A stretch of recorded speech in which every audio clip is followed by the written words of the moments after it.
Այսօր մենք կքննարկենք, թե ինչպես Բարսելոնան հաղթեց Ատլետիկ Բիլբաոին, ինչպես Բարսելոնան վերադարձավ Կամպ Նոու, վերադարձավ Ռաֆինյան, վերադարձավ Ժոա Գարսիան։ Ամենասկզբում չմոռաք լայքն եւ բաժանորդը գրել, որտեղ դա ինձ շատ է օգնում, մոտիվացիա եմ հավաքում, սկայվում էլի։ Այսօրվա ստարտվից հաստատվեց սկսեմ, վրատար Ժոա Գարսիան վերադարձավ մեր վրատար Ասնանոյ,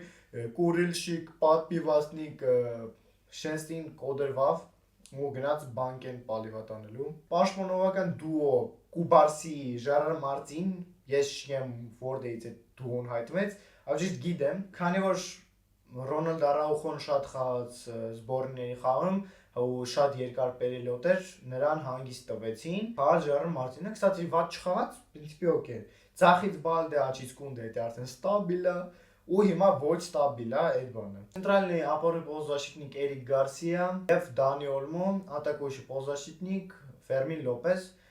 ձախից Ֆերան Տորմուզ, հարցեկվող Լևանդովսկի եւ աչից Յան։